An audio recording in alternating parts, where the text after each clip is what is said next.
Good morning, good people. This is your PooleProof Wisdom Moment. You want to live your best life? Heard that saying many, many times? Well, begin with understanding the importance that history plays in your life. Now, a lot of us are either stuck in our history or want to completely ignore it.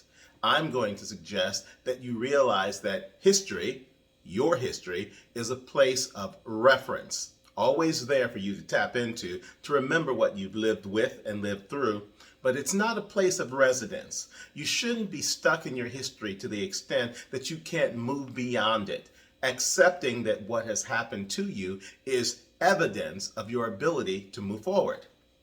But this has gotten to a point today where now so many people are so focused on living in the moment that they've forgotten that history still plays a role as that place of reference.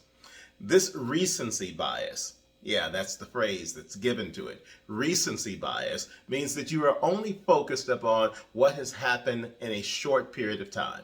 And you think that it defines who you are, what you stand for, what you believe, sometimes even who you love and who you like. And these things make you think that you don't need to look back for that reference point in your past to understand how to do your best in the present. But it does, because if you are learning anything from your history, you know what not to do and what to do to help you keep that moving forward action alive and proactive on your part, and not to get stuck in the muck of, oh my gosh, I don't know what to do. The longer we live, the more life gives us the tools to understand how to live it well. And all we've got to do is to look back sometimes and remember that hardship that we had then and look at it in the context of this hardship that we're having now and say, voila, I remember when I had to deal with something just like this and this is what I did. Versus, I don't know what's happening right now. I don't know what to do. This is a big problem. I'm stuck. My life is over. The recency of your experience has nothing to do with the history of your life. And when you don't choose to tap into your history, you are bound to repeat mistakes that you've made before. You've heard that said. Different way, of course, but it's still the same meaning. If you don't learn from your history, you are indeed bound to repeat it. And that's generally not fun for anybody, particularly you.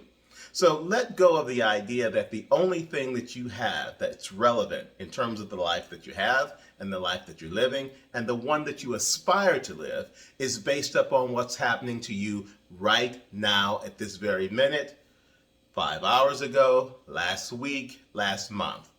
You are much deeper than that.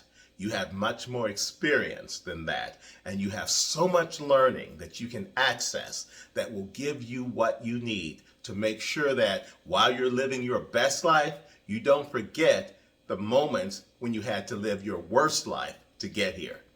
That's important.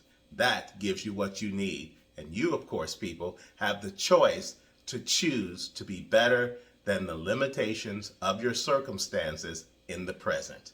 Let it go. Live forward and watch what happens. And that's your PooleProof Wisdom Moment for today. You can find my books on Amazon and online booksellers everywhere. You can, of course, find my podcast, PooleProof Wisdom, available on podcast platforms around the globe. And if you're interested, you can also find vignettes of little pieces just like this. This is called a PooleProof Wisdom Moment on my YouTube channel at Charles K. Poole on YouTube. It is the middle of the week. I hope that for you that means that whatever has been in the past is left there only to be referenced when you need it, and that you're looking forward in terms of the moment in which you currently exist to what can happen, but doesn't necessarily have to happen unless you make the choice for it to go forward. The power is yours. Choose wisely.